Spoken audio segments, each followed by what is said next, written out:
So guys welcome back with ಅನ್ನದ videos ಇನ್ನು ಡೈಟ್ ವಿಷಯಕ್ಕೆ ಬರ್ತೀನಿ. ಬಿಗ್ ಬಾಸ್ ಹೊರಗಡೆ ಒಂದು ಪ್ರೋಮೋ ಅಪ್ಡೇಟ್ ಮಾಡಿದ್ದಾರೆ. ಆ್ಯಂಡ್ ಇಲ್ಲಿ ಉಸ್ತುವಾರಿ ಮಾಡೋದ್ರಲ್ಲಿ ಎಡವಿದ್ರ ರಾಶಿಕಾ ಶೆಟ್ಟಿ ಅಂತ ಒಂದು ಕ್ಯಾಪ್ಷನ್ ಹಾಕಿ ಪ್ರೋಮೋ ಅಪ್ಡೇಟ್ ಮಾಡಿದ್ದಾರೆ. ನೋಡ್ಕೊಬೇಡ, ಆಮೇಲೆ ಡೀಟೇಲ್ ಮಾತಾಡೋಣ ಬನ್ನಿ. ರಾಶಿಕಾ ಟಾಸ್ಕ್ ಅರ್ಥ ಆಯ್ತಾ? Question number 1. ಸರ್ ಎಸ್ ನಾನು ಕನ್ಫ್ಯೂಸ್ ಆಗಿದ್ದೆ, ಬಟ್ ಎಲ್ಲ ತುಂಬಾ ಮಾತಾಡ್ತಿದ್ರು ಸರ್. ಯಾರು ಸರಿ ಇರ್ಲಿಲ್ಲ, ಅದಕ್ಕಿಂತ ಹೆಚ್ಚಾಗಿ ಉಸ್ತುವಾರಿ ಸರಿನೇ ಇರಲಿಲ್ಲ. ಮೇನ್ ಪಾಯಿಂಟ್, ಅವರಿಗೆ ರೂಲ್ಸ್ ಅರ್ಥ ಆಗಿಲ್ಲ ಅಂತ ಗೊತ್ತಾಗಿದ್ದನ್ನ ಮಿಕ್ಕಿದವ್ರು ಎಷ್ಟು ಚೆನ್ನಾಗಿ ಮ್ಯಾನಿಪುಲೇಟ್ ಮಾಡಿ ಹೇಗೆ ಬಳಸ್ಕೊಂಡ್ರು. ಈ ಆಟ ಹದ್ಗೆಡ್ಸೋದಕ್ಕೆ ಚೈತ್ರನೇ ಕಾರಣ ಸರ್. ಈ ಮಧ್ಯ ಇಲ್ಲದು, ಜುಗುಟದು, ಎಂಜಲ್ ಉಗಿಯೋದು ಅಂಡ್ ಅವೆಲ್ಲ ಎಷ್ಟು 10, 12, 13 ವರ್ಷದವ್ರು. ಜೊತೆ ಇಂದು ರಾತ್ರಿ 9 ಗಂಟೆಗೆ. ಸೊ ಇವತ್ತು ವಾರದ ಕಿಚನ್ ಜೊತೆ ಎಪಿಸೋಡಲ್ಲಿ ಮೇಯ್ನಾಗಿ ಈ ಟಾಸ್ಕ್ ರಿಲೇಟೆಡ್ ತುಂಬ ವಿಷಯಗಳು ಇದೆಯಲ್ಲ, ಅದ್ರ ಬಗ್ಗೆ ಚರ್ಚೆ ಆಗುತ್ತೆ. ಆ್ಯಂಡ್ ಇಲ್ಲಿ ಮೇಯ್ನಾಗಿ ಟಾಸ್ಕ್ ಅಂತ ಬಂದಾಗ ನಿಮ್ಮೆಲ್ಲರಿಗೂ ಗೊತ್ತಿರೋ ಹಾಗೆ ಒಂದಿಷ್ಟು ತಪ್ಪುಗಳಾಗುತ್ತೆ. ಜೊತೆಗೆ ಮೇಯ್ನಾಗಿ ಟಾಸ್ಕ್ನ ಹೇಗೆ ಅರ್ಥ ಮಾಡ್ಕೋತಾರೆ ಅನ್ನೋದು ಕೂಡ ತುಂಬ ಮ್ಯಾಟ್ರ್ ಆಗುತ್ತೆ. ಆ್ಯಂಡ್ ಅರ್ಥ ಮಾಡ್ಕೊಂಡು ಯಾವ ಥರ ಆಡ್ತಾರೆ, ಆ್ಯಂಡ್ ಇಲ್ಲಿ ಯಾವ ಥರ ಕ್ಯಾರೆಕ್ಟರ್ನ ತೋರಿಸ್ತಾರೆ. ಇವಾಗ ಆ್ಯಕ್ಚುಲಿ ಹಿಂಗೆ ಗೊತ್ತಾ, ನಾರ್ಮಲ್ ಇದ್ದಾಗ ಯಾರು ಹೆಂಗೆ ಬೇಕಾದ್ರೂ ಇರ್ಬೋದು, ಆದರೆ ಟಾಸ್ಕ್ ಅಂತ ಕೊಟ್ಟಾಗ ಅವ್ರು ಆ ಸಿಚುವೇಶನ್ ಯಾವ ಥರ ಹ್ಯಾಂಡಲ್ ಮಾಡ್ತಾರೆ ಅನ್ನೋದು ಅವರ ಒಂದು ಕ್ಯಾರೆಕ್ಟರ್ನ ಅಥವಾ ಒಂದು ಪರ್ಸೆಂಟನ್ನ ನಮಗೆ ತೋರಿಸುತ್ತೆ. ಅದು ನಮಗೆ ಈ ವಾರ ನೋಡೋಕೆ ಸಿಕ್ತು ಅಂತಲೇ ಹೇಳ್ಬೋದು. ಸ್ಟಿಲ್ ಟಾಸ್ಕ್ಗಳೆಲ್ಲ ಇನ್ನೂ ಬೆಟರ್ ಆಗ್ಬೋದಾಗಿತ್ತು, ಅಥವಾ ಇನ್ನೂ ರೂಲ್ಸ್ಗಳಲ್ಲಿ ಇನ್ನೂ ಸ್ವಲ್ಪ ಈ ಬಿಗ್ ಬಾಸ್ ಮನೆಯ ಸ್ಪರ್ಧಿಗಳು ಈ ಸೀಸನ್ ಸಿಕ್ಕಾಪಟ್ಟೆ ರೂಲ್ಸ್ನ ಅರ್ಥ ಮಾಡ್ಕೊಳ್ಳೋದು ಎಡವಿದಾರಲ್ವಾ. ಇನ್ನೂ ಎಷ್ಟೋ ಸ್ವಲ್ಪ ರೂಲ್ಸ್ಗಳನ್ನ ಇನ್ನೂ ಡೀಟೇಲಾಗಿ ಎಕ್ಸ್ಪ್ಲೈನ್ ಮಾಡಿ ಇನ್ನೂ ಚೆನ್ನಾಗಿರ್ತಿತ್ತೇನೋ ಅಂತ ಅನಿಸುತ್ತು. ಬಟ್ ಅವ್ರು ಏನು ಚಿಕ್ಕ ಮಕ್ಕಳಲ್ಲ ಇವರೆಲ್ಲ, ಓಕೆನಾ, ದೊಡ್ಡವರಿದ್ದಾರೆ. ಸೊ ಅರ್ಥ ಮಾಡ್ಕೋಬೇಕಾಗುತ್ತೆ. ಆ್ಯಂಡ್ ಇಲ್ಲಿ ಬಿಗ್ ಬಾಸ್ ಮನೆಗೆ ಬಂದಿದ್ದಾರೆ ಅಂದಾಗ ಇನ್ನೂ ಚೆನ್ನಾಗಿ ಅರ್ಥ ಮಾಡ್ಕೊಂಡಿದ್ರೆ ಇನ್ನೂ ಚೆನ್ನಾಗಿರ್ತಿತ್ತು ಅಂತ ಅನಿಸ್ತು, ಓಕೆನಾ. ಇದೆಲ್ಲ ಬಿಟ್ಟು ಇನ್ನು ಟಾಸ್ಕ್ ವಿಷಯ ಅಂತ ಬಂದಾಗ ತುಂಬ ವಿಷಯಗಳಾಗುತ್ತೆ ಅಲ್ಲಿ. ಆ್ಯಂಡ್ ನಿಜ ಹೇಳಬೇಕು ಅಂದರೆ ನಾವು ಮಾಡುವಂಥ ತಪ್ಪಿಂದ ಇನ್ನೊಬ್ರಿಗೆ ಯಾರಿಗೂ ಅನ್ಫೇರ್ ಆಗ್ಬೋದು. ಇವಾಗ ನೀವು ಅಬ್ಸರ್ವ್ ಮಾಡಿ ಗೈಸ್, ಪ್ರತಿಯೊಂದು ಗೇಮ್ಗಳನ್ನ ನೋಡ್ಕೊಬನ್ನಿ. ಈ ಉಸ್ತುವಾರಿ ಅಂತ ಬಂದಾಗ ಮತ್ತು ಅಲ್ಲಿರುವಂಥ ಸ್ಪರ್ಧಿಗಳು ರೂಲ್ಸ್ನ ಅರ್ಥ ಮಾಡ್ಕೊಳ್ಳೋದು ತಪ್ಪು ಮಾಡಿದಾಗ ಅದರಿಂದ ಯಾರೋ ಒಬ್ರಿಗೆ ಮೋಸ ಆಗುತ್ತೆ, ಇನ್ನೊಬ್ರು ಯಾರೋ ಗೆಲ್ಬೋದು, ಓಕೆನಾ. ಅದರಿಂದ ಇನ್ನೊಬ್ರಿಗೆ ಏನೋ ಒಂದು ಬೆನಿಫಿಟ್ ಸಿಗ್ಬೋದು. ಸೊ ಇದೆಲ್ಲೋ ಕೂಡ ಕಥೆಗಳು ಬರುತ್ತೆ. ಇವಾಗ ಯಾರಿಗೋ ಒಬ್ರಿಗೆ ಒಂದು ಅಧಿಕಾರ ಸಿಗುತ್ತೆ, ಇನ್ನೊಬ್ರು ಯಾರೋ ಸೇವ್ ಆಗ್ತಾರೆ, ಇನ್ನೊಬ್ರು ಯಾರೋ ನಾಮಿನೇಟ್ ಆಗ್ತಾರೆ ಅಂದಾಗ ಈಗ ಕರೆಕ್ಟಾಗಿ ನಿರ್ಧಾರ ತಗೊಂಡು ಕರೆಕ್ಟಾಗಿ ಎಲ್ಲೋ ಕೂಡ ಇತ್ತು ಅಂದರೆ ವಿಷಯಗಳೇ ಬೇರೆ ಥರ ಆಗ್ಬೋದಾಗಿತ್ತು. ಬಟ್ ಅದಕ್ಕೆ ಕಾರಣಕರ್ತರಾಗಿದ್ದು ಇದೇ ಸ್ಪರ್ಧಿಗಳು ಅಂತ ಹೇಳ್ಬೋದು, ಅದಾಗದಂತಿರೋದಕ್ಕೆ, ಓಕೆನಾ. ತುಂಬ ಎಡ್ವರ್ಟ್ಗಳಂತೂ ಖಂಡಿತವಾಗ್ಲೂ ಈ ವಾರ ಆಯಿತು, ಅದರಲ್ಲೂ ಕೂಡ ಟಾಸ್ಕ್ ವಿಷಯದಲ್ಲಿ. ಆ ಟಾಸ್ಕ್ಗಳನ್ನ ಅರ್ಥ ಮಾಡ್ಕೊಳ್ಳೋದ್ರಲ್ಲೇ ತುಂಬ ಎಡ್ವರ್ಟ್ ಮಾಡ್ತಿದ್ದಾರೆ. ಇದೇನು ಫಸ್ಟ್ ಟೈಮ್ ಅಂತೂ ಅಲ್ವೇ ಅಲ್ಲ. ನೀವು ಅಬ್ಸರ್ವ್ ಮಾಡಿದ್ರೆ ಈ ಸೀಸನ್ ತುಂಬ ಟಾಸ್ಕಲ್ಲಿ ಅರ್ಥ ಮಾಡ್ಕೊಳ್ಳೋದು ಎಡ್ವಿದ್ದಾರೆ. ಆ್ಯಂಡ್ ಇಲ್ಲಿ ಉಸ್ತುವಾರಿ ಅಂತ ಬಂದಾಗ ನಿಮ್ಮೆಲ್ಲರೂ ಗೊತ್ತಿರುವ ಹಾಗೆ ಅವ್ರದ್ದು ಮೇನ್ ಜವಾಬ್ದಾರಿ ಇರುತ್ತೆ.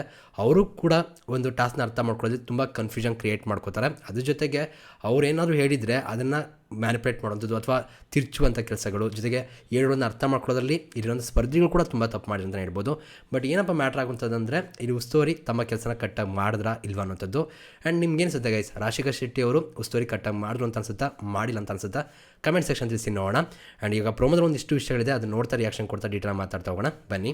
ಆ್ಯಂಡ್ ಇನ್ನೊಂದು ಪಾಯಿಂಟ್ ಏನಪ್ಪ ಅಂದರೆ, ನಮ್ಮ ರಕ್ಷಿತಾ ಶೆಟ್ಟಿ ಮತ್ತು ನಮ್ಮ ಧ್ರುವಂತ್ ಇಬ್ಬರು ಕೂಡ ಇವಾಗ ಬಿಗ್ ಬಾಸ್ ಮನೆಗೆ ಎಂಟ್ರಿ ಕೊಟ್ಟಿದ್ದಾರೆ. ಆ್ಯಂಡ್ ಎಲ್ಲರೂ ಕೂಡ ಯಾವ ರೀತಿ ರಿಯಾಕ್ಟ್ ಮಾಡ್ತಾರೆ ಅಂತ ಕಾದು ನೋಡಬೇಕು. ಆಲ್ರೆಡಿ ಗೊತ್ತಿತ್ತು ತುಂಬ ಜನಕ್ಕೆ ಪಕ್ಕ ಸೀಕ್ರೆಟ್ ರೂಮ್ ಇದ್ದಾರೆ ಅಂತ. ಸೊ ನೋಡುವ ಯಾವ ರೀತಿ ರಿಯಾಕ್ಷನ್ ಬರುತ್ತೆ, ಏನು ಮಾತಾಡ್ತಾರೆ, ಏನು ಕತೆ ಅಂತ, ಓಕೆನಾ. ಸೊ ಇವಾಗ ಪ್ರಮೋದ್ ನೋಡ್ತಾ ರಿಯಾಕ್ಷನ್ ಕೊಡ್ತಾ ಡೀಟೇಲ್ ಮಾತಾಡೋಣ ಬನ್ನಿ.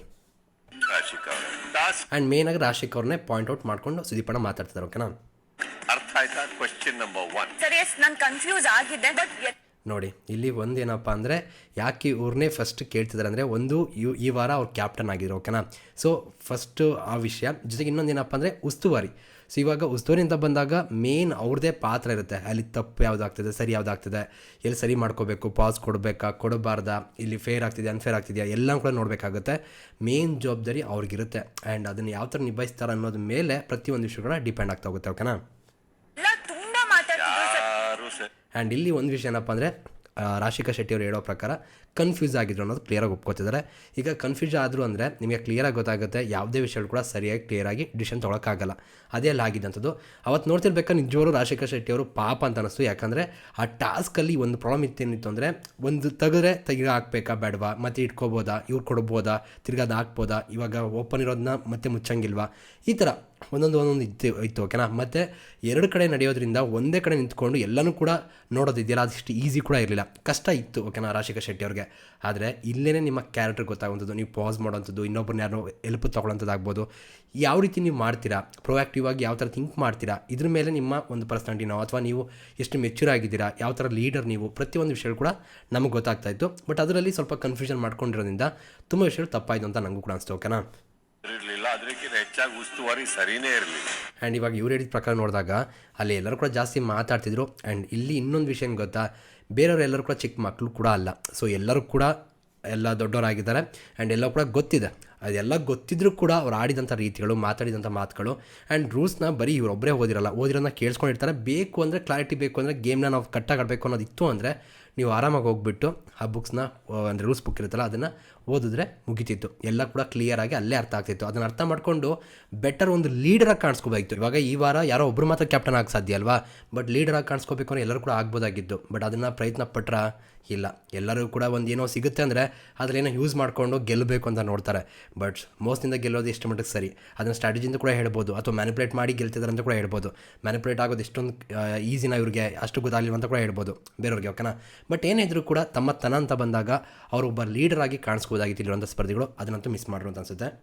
ಅವರಿಗೆ ರೂಲ್ಸ್ ಅರ್ಥ ಆಗಿಲ್ಲ ಅಂತ ಗೊತ್ತಾಗಿದ್ದನ್ನ ಮಿಕ್ಕಿದವ್ರು ಎಷ್ಟು ಚೆನ್ನಾಗಿ ಮ್ಯಾನಿಪುಲೇಟ್ ಮಾಡಿ ಹೇಗೆ ಬಳಸ್ಕೊಂಡ್ರು ಈ ಆಟ. ಆ್ಯಂಡ್ ಅದಂತೂ ಸತ್ಯನೇ, ಎರಡು ರೀತಿಯಲ್ಲ. ಇವಾಗ ಕ್ವಶನ್ ಮಾಡ್ತೀನಿ, ನನಗನ್ಸಿದ್ದೇನೆಂದರೆ ಕೆಲವೊಂದು ಕಡೆ ಯೂಸ್ ಮಾಡ್ಕೊಂಡವರು ಇದ್ದಾರೆ, ಇಲ್ಲ ಅಂತ ಹೇಳೋಕ್ಕಾಗಲ್ಲ. ಬಟ್ ಕೆಲವರಿಗೆ ಕನ್ಫ್ಯೂಷನ್ಲೇ ಮುಳುಗೋಗಿದ್ರು. ಅದು ಕೂಡ ರಾಶಿಕಾ ಶೆಟ್ಟಿಯವರು ಕ್ಲಿಯರಾಗಿ ಒಂದು ರೌಂಡಲ್ಲಿ ಹೇಳಿದಾಗ ಇನ್ನೊಂದು ರೌಂಡಲ್ಲಿ ಇನ್ನೊಂದು ಥರ ಕನ್ಫ್ಯೂಷನ್ಗಳು. ಅಂದರೆ ಆಟದ ರೂಲ್ಸ್ಗಳನ್ನೇ ಕಟ್ಟಾಗಿ ಅರ್ಥ ಮಾಡ್ಕೊಂಡಿಲ್ಲ ಇಲ್ಲಿರುವಂಥ ಸ್ಪರ್ಧಿಗಳು, ಅಷ್ಟೇ ಉತ್ತರ, ಓಕೆನಾ. ಹದ್ಗೆಡ್ಸೋದಕ್ಕೆ ಚೈತ್ರನೇ ಕಾರಣ ಸರ್.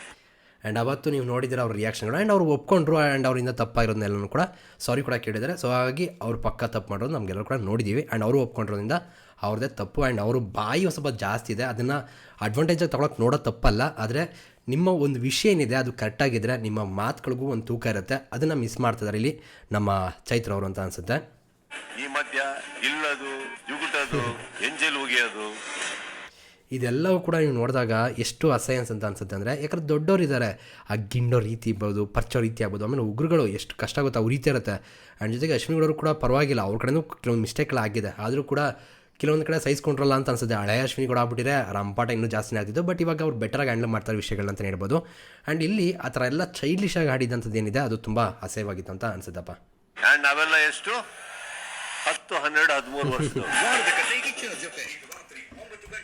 ಸುದೀಪಣ್ಣ ಒಟ್ಟಿನಲ್ಲಿ ಸಖತ್ತಾಗಿ ವಾರ್ನಿಂಗ್ ಅಂತೂ ಕೊಡ್ತಾ ಇದ್ದಾರೆ. ನೋಡುವ ಯಾವ ರೀತಿ ಬದಲಾಗ್ತಾರೆ ಏನು ಕತೆ ಅಂತ. ಒಟ್ಟಿನಲ್ಲಿ ನನ್ನ ಅನಿಸಿಕೆ ಏನಪ್ಪ ಅಂದರೆ ಇಲ್ಲಿರುವಂಥ ಸ್ಪರ್ಧಿಗಳು ತಮ್ಮತನ ತಾವು ಕಳ್ಕೋಬಾರ್ದು. ಗೇಮ್ ಅಂತ ಬಂದಾಗ ಕೆಲವು ವಿಷಯಗಳು ಆಗೇ ಆಗುತ್ತೆ, ಅದು ನಾವು ಕೂಡ ಅಕ್ಸೆಪ್ಟ್ ಮಾಡ್ತೀವಿ. ಬಟ್ ಉದ್ದೇಶಪೂರ್ವಕವಾಗಿ ನೀವು ಮಾಡೋಂಥದ್ದು ಇದೆಯಲ್ಲ ಅದು ತುಂಬ ರಾಂಗ್ ಆಗುತ್ತೆ.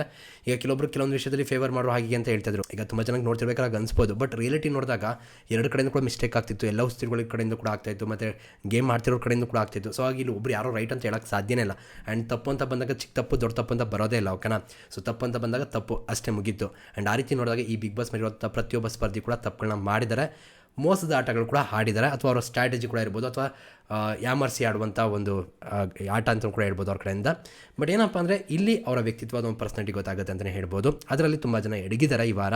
ನೋಡೋಣ ಪ್ರತಿಯೊಬ್ಬರಿಗೂ ಸುದೀಪಣ್ಣ ಕ್ಲಾಸ್ ತೊಗೋತಾರೆ ಕತೆ ಅಂತ. ಬಟ್ ಇದರಲ್ಲಿ ಮೇಯ್ನ್ ಆಗಿ ಯಾರು ಕ್ಲಾಸ್ ತೊಗೋಬೇಕು ಅಂದರೆ ಅದು ರಾಶಿಕಾ ಶೆಟ್ಟಿ ಅವ್ರಿಗೆ. ಯಾಕಂದರೆ ಅವರೊಬ್ಬರು ಕ್ಯಾಪ್ಟನ್ ಆಗಿರೋದ್ರಿಂದ, ಉಸ್ತುವಾರಿ ಆಗಿರೋದ್ರಿಂದ ಅವರ ಕಡೆಯಿಂದನೇ ತುಂಬ ವಿಷಯಗಳು ತಪ್ಪಾಗಿದೆ. ಆ್ಯಂಡ್ ಅವ್ರು ಹೇಳಿರೋದನ್ನು ಕ್ಲಿಯರಾಗಿ ಹೇಳಬೇಕಾಗಿತ್ತು, ಅದು ತಕ್ಕಂಥ ಡಿಸಿಷನ್ ತೊಗೋಬೇಕಾಗಿತ್ತು. ಆ್ಯಂಡ್ ಜೊತೆಗೆ ತಪ್ಪು ಮಾಡ್ತಿದ್ದವ್ರಿಗೆ ಶಿಕ್ಷೆ ಕೊಡಬೇಕಾಗಿತ್ತು. ಇದು ಹೋಗ್ತಾ ಇರುತ್ತೆ. ಬಟ್ ಹೇಳಿದಷ್ಟು ಈಸಿ ಇರೋದಿಲ್ಲ ಕೂಡ ಸಿಚುವೇಷನಲ್ಲಿ ಹ್ಯಾಂಡಲ್ ಮಾಡೋಂಥದ್ದು. ಬಟ್ ಬೆಟರಾಗಿ ಹ್ಯಾಂಡಲ್ ಮಾಡಿದ್ರೆ ಇನ್ನೂ ಚೆನ್ನಾಗಿರ್ತಾ ಇತ್ತು ಅಂತ ನನ್ನ ಅನಿಸಿಕೆ. ಇಟ್ಸ್ ಓಕೆ, ಎಲ್ಲವೂ ಕೂಡ ಆಗುತ್ತೆ, ಏನೂ ಮಾಡೋಕ್ಕಾಗಲ್ಲ, ಓಕೆನಾ. ಸೊ ಇದೆಲ್ಲದ್ರ ಬಗ್ಗೆ ನಿಮ್ಮ ಅನಿಸಿಕೆಯನ್ನು ಕಮೆಂಟ್ ಸೆಕ್ಷನ್ ತಿಳಿಸಿ. ಸಿಗೋಣ ಗೈಸ್ ಮತ್ತೆ. Thank you guys, love you guys, bye.